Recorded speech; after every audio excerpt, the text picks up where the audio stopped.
మన SC corporation chairman అందుకు ధన్యవాదాలు తెలియజేస్తున్నాము. అన్నగారికి చప్పట్ల ద్వారా, కరతాళ ధ్వనుల ద్వారా అన్నగారికి ధన్యవాదాలు తెలియజేస్తున్నాము.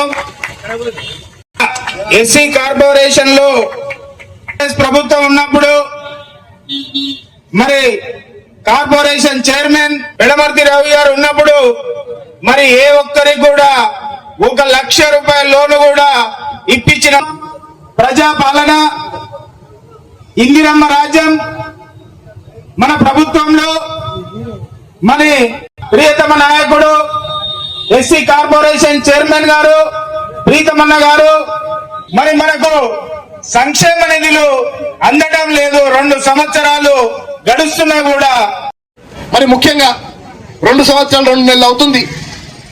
మరి మా పాపని అంటాడు, ఏం చేస్తున్నాను, నువ్వు చేయాలి, ప్రభుత్వంలో ఉన్నావు కదా అని అంటాడు. మరి ఏ పథకం కావాలన్నా కానీ మీరందరూ ఉన్నారు మిత్రులారా, మీరందరూ ఇప్పుడు పాపనన్నీ నిలదీయాలి. ఏ ప్రభుత్వ పథకం కావాలన్నా మీకు కావాల్సింది తెల్ల రేషన్ కార్డు. తెల్ల రేషన్ కార్డు లేనిది మీరు ప్రభుత్వ పథకాలని అప్లై చేసుకోలేరు. మరి గత 10 సంవత్సరాలు ఉన్న ఆ ప్రభుత్వము ఒక్క తెల్ల రేషన్ కార్డు ఇచ్చిందా? మన కుటుంబానికి తెల్ల రేషన్ కార్డు లేకపోతే నేను పథకం పెట్టాలంటే, ఆ పథకం మీరు అప్లై చేయాలంటే మీరు అర్హులు లేనప్పుడు ప్రభుత్వ పథకం ఎట్లా పెడతాం? అందుకే మన మగోడు, మన వర్గీకరణ ఇచ్చిన మగోడు రేవంత్ రెడ్డి గారు మొట్టమొదటిగా మన దళితులకు, గిరిజనులకు, పేదలకు తెల్ల రేషన్ కార్డులు ఇవ్వాలి. వాళ్ళు ముందు కడుపు నిండా 3 పూటల అన్నం తినాలి. నేను తినే సన్న బియ్యమే నా దళిత గిరిజన బిడ్డలు కూడా తినాలని చెప్పి మొట్టమొదటిగా రాష్ట్రంలో కొన్ని లక్షల తెల్ల రేషన్ కార్డులు ఇచ్చి మీ అందరినీ కేవలం తెల్ల రేషన్ కార్డు ద్వారా సన్న బియ్యమే కాదు, తెల్ల రేషన్ కార్డు ద్వారా లోన్లు అప్లై చేయడానికి కూడా మీ అందరిని అర్హులు చేసిండు. మిత్రులారా, దీన్ని మీరు గమనించాల్సిందిగా నేను కోరుతున్నా. ఏం చేసిండు 2 సంవత్సరాలు 2 నెలల్లో అంటే, మొట్టమొదటిగా తెల్ల రేషన్ కార్డులు ఇచ్చినాం.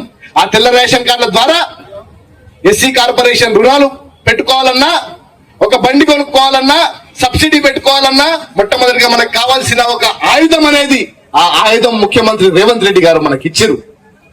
దీని తర్వాత మిత్రులారా, ఈ మాట వాస్తవం చెప్పాలి, చెప్పకపోతే మళ్ళా నేను మిత్రద్రోహం చేసిన అయితే. ఏ రోజైతే మా పాపను నాకు మినిస్టర్ క్వార్టర్స్ లో వచ్చి ఓ పాంప్లెట్ ఇచ్చిండో, ఆ పాంప్లెట్ తీసుకెళ్లి నేను ముఖ్యమంత్రి గారితో మాట్లాడగానే మొట్టమొదటిగా అది చూడగానే వాస్తవమే, ఇది పాపన్న అడిగిన దాంట్లో ఎక్కడ తప్పు లేదు. కానీ మన ప్రభుత్వం ద్వారా రాజీవ్ యువ వికాసం అనే పథకంతో మనము చేయూతనిద్దామనే ఒక ఆలోచనతో గత ప్రభుత్వంలో మనం చేసినాము, గత సంవత్సరంలో చేసినాము. కానీ రాజీవ్ యువ వికాసం పథకం మీద కొంతమంది కుట్రదారులు, అదే బీఆర్ఎస్ పింకీలు పోయి కోర్టులో కేసేస్తే ఏదైతే సెలక్షన్ కమిటీ ఉందో దాని మీద కోర్టు కేసు పడడంతో యువ వికాసం ఆగిపోయింది. అయినా కూడా అన్న మనం దాని గురించి వెయిట్ చేయొద్దు.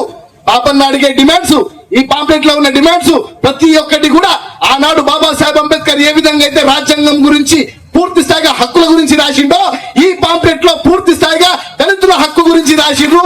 మనం వాళ్ళకి ఇయ్యాలనగానే వెంటనే 169 కోట్లతో మొట్టమొదటిగా జీవో తీసి 2 వీలర్స్ 3 వీలర్స్ మనము ముందైతే పేదలకు సహాయం చేయాలని చెప్పి మొట్టమొదటి జీవో ఇచ్చిండ్రు. మళ్ళా పాపన్న జీవో చూసిండు, మళ్ళా నాకు ఫోన్ చేసిండు, తమ్మి కేవలము మీరు 2 వీలర్స్ 3 వీలర్స్ పెట్టిర్రు, ఇక స్కిల్ లేదు, మనం చదువుకునేటట్టు లేదు, స్కిల్ డెవలప్మెంట్ కూడా పెట్టాలి అని అంటే మళ్ళా ముఖ్యమంత్రి గారి దగ్గర పోయిన చరిత్ర చూడండి. గత 4 రోజుల లోపల 3 సార్లు జీవో వచ్చింది. మళ్ళా పాపన్న చెప్పిన తర్వాత పోతే 236 కోట్లతోని మొన్న జీవో వచ్చింది. అందులో ఏ చేతులతోనైతే దళితులు చెప్పులు కుట్టేటోళ్ళో ఈ రోజు అదే చేతులతోని డ్రోన్లు ఎగిరేయాలి.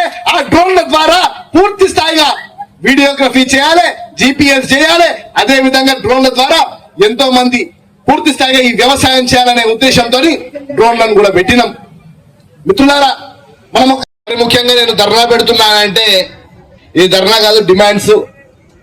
మరి రాష్ట్ర ప్రభుత్వంలో ఉండి ఎస్సీ కార్పొరేషన్ చైర్మన్ గా మీరు వెళ్తారా అంటే, నా జాతి బిడ్డల కోసమని ప్రభుత్వమైన ప్రతిపక్షమైన వారి పక్కనే నిల్చోవాలి కాబట్టి తప్పకుండా వెళ్తానని చెప్పిన. మీరు పెట్టే డిమాండ్స్ ఏవి కొత్తవి కాదు, పెద్దది కాదు, తప్పకుండా పరిష్కరించదగ్గ విషయాలే. కాబట్టి పాపన్న నాకు మినిస్టర్ క్వార్టర్స్ లో కలిసినప్పుడు వారు కరపత్రం ఇచ్చినప్పుడు మొట్టమొదటిగా కరపత్రం చదివిన.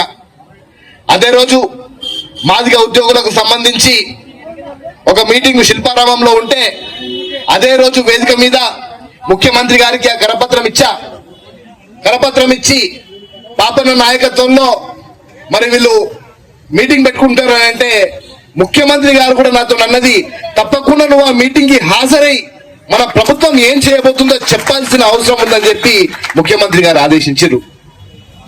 మిత్రులారా, వాస్తవం ఏంటంటే ఆనాడు భూమి కోసం, ముక్తి కోసం, మాతృదేశ విముక్తి కోసం సాయుధ పోరాటం మొదలైతే తెలంగాణ రాష్ట్రం అనేది ఓ గజ్జగట్టినా, డప్పు కొట్టినా, ఏం చేసినా ఈ రోజు తెలంగాణ రాష్ట్రం ఏర్పడ్డదంటే మన మాదిగలు లేనిది, మన దళితులు లేనిది తెలంగాణ రాష్ట్రం ఏర్పడలేదని చెప్పి చెప్పాల్సిన అవసరం ఉంది.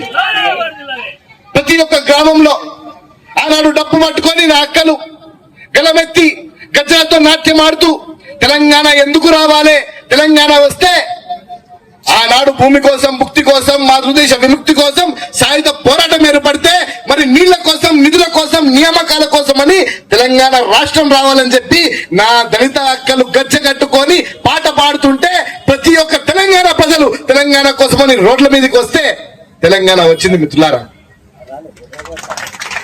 వచ్చిన తర్వాత అది రావడానికి మా పాపన్న జైలుకి వేయండు, నన్ను కూడా జైలుకి తీసుకుపోయాడు. పాపన్న కష్టపడ్డారు, నన్ను కూడా కష్టపెట్టాడు. పాపన్న కేవలం తెలంగాణ ఉద్యమమే కాదు, దళితులకు రాష్ట్రంలో చీమ చిటుక్కుమన్నా మరి ప్రభుత్వం వచ్చిన తర్వాత షాద్ నగర్ లో ఒక మహిళను పోలీస్ స్టేషన్ లో రాత్రి కొట్టిందని తెలిస్తే నాకు పాపన్న ఫోన్ చేసి చెప్పిండు. ఆనాడు ముఖ్యమంత్రి గారు దావోస్ పర్యటనలో ఉంటే ప్రతిపక్షమా ప్రభుత్వమా అని చూడలేదు, మన దళిత మహిళను కొట్టిందని తెలవగానే షాద్ నగర్ కు వెళ్లి ఆడ హాస్పిటల్లో ఉన్న వాళ్ళని పరామర్శించి అక్కడ ఒక సిఐ గారిని, ఒక ఎస్ఐ గారిని సస్పెండ్ చేయించడం. వెంటనే దళితుల పట్ల ఎవరన్నా కానీ చిన్న చూపు చూస్తే, వారి పట్ల అఘాయిత్యం జరిగితే పాపన్న నన్ను వెనక నిల్చొని నన్ను ముందడికి ఉరికిచ్చే తత్వంలో పాపన్న ముందడుగు ఉంటాడని చెప్పి కూడా తెలియజేస్తున్నాం. మిత్రులారా, పాపన్న గాని మేము గాని ఏ సంఘాలలో అడగలే ఓ దళితుని ముఖ్యమంత్రి చేయమని. మీరు చేస్తా అని మీరు మోసం చేసిండ్రు. సరే, మీరు మోసం చేసిండ్రు, కనీసం ఓ డబుల్ బెడ్రూమ్ ఇల్లు ఇస్తారు అనుకున్నాం. కానీ ఆనాడు ఈ రోజు ఇల్లులు కావాల్సింది మీలాంటి పేదోనికి, మన మాదిగోనికి, మన ఇంటి కింద ఉన్న వాళ్ళకి, ఎవరైతే అట్టడుగులు ఉన్నారో వాళ్ళకే కావాలి. గత 10 సంవత్సరాల్లో ఒక్క ఇల్లు ఇవ్వలేని పరిస్థితి. అసైన్ భూములను చూసుకుంటే ఆనాడు ఇందిరాగాంధీ గారు అసైన్ భూములు మనందరికి ఇచ్చిన పరిస్థితులు ఉంటే గత ప్రభుత్వం డంపింగ్ యార్డులైనా, ప్రకృతి వేదికలైనా, వాళ్ళ పార్టీ ఆఫీసులైనా, కలెక్టర్ ఆఫీసులైనా గుంజుకున్నది మన భూమే. ఆ భూమికి హక్కు రావాలని చెప్పి రేవంత్ రెడ్డి గారి నాయకత్వంలో ఇప్పుడు ఆ భూముల పరిరక్షణ కోసమై కొత్త చట్టాలు తీసుకొచ్చే ప్రయత్నం చేస్తున్నాం.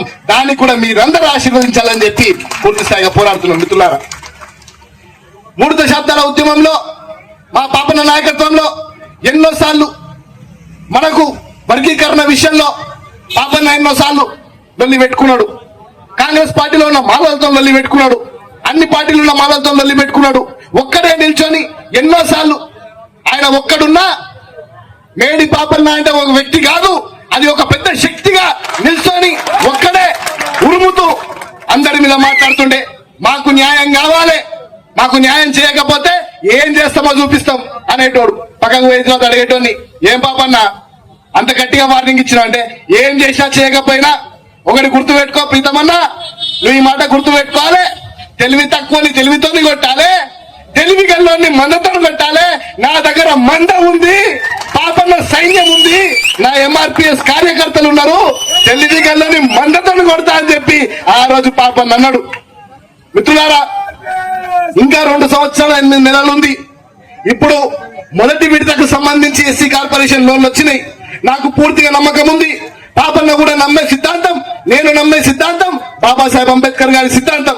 ఆ సిద్ధాంతంలో ఏ రోజైతే నా పేద దళితుడు ధనికుడైతాడో అదే రోజు మనము రాజ్యాధికార దిశగా అడుగులేస్తామని చెప్పి కూడా మీ అందరికి తెలియజేస్తున్నాం. మిత్రులారా, మరి మనం చూసుకోవాలి, ఇప్పుడు మా పాపన్న కూడా జర రూట్ మార్చాలి. మరి ఒకరేమో రాముడు దిశలో స్టోరీ చెప్తే ఆయన కేంద్రంలో ప్రధానమంత్రి, మళ్ళీ అదే రాముడు దేవుడు కాదని చెప్పి తమిళనాడులో ఒక నాయకుడు చెప్తే ఆయననేమో ముఖ్యమంత్రి. మరి మనకు మన జాంబవంతుడు ఉండే, మన అరుంధతి దేవి ఉండే, మన మన మాదిగల చరిత్ర ఉండే, మన మాదిగల చరిత్ర లేదే ఈ దేశం లేదు. మనము కూడా కథ మొదలు పెట్టాలి, మనం కూడా కథ చెప్పాలి. ఏ కథలైతే చెప్పి తమిళనాడులో ముఖ్యమంత్రి అయినరో, దేశంలో ప్రధానమంత్రి అయినరో, మనము కూడా మన కథ చెప్పుకుందాం. మన కథ మనం చెప్పుకొని దేశాల్లో చరిత్ర సృష్టిస్తామని చెప్పి మీ అందరికి తెలియజేస్తున్నాం మిత్రులారా.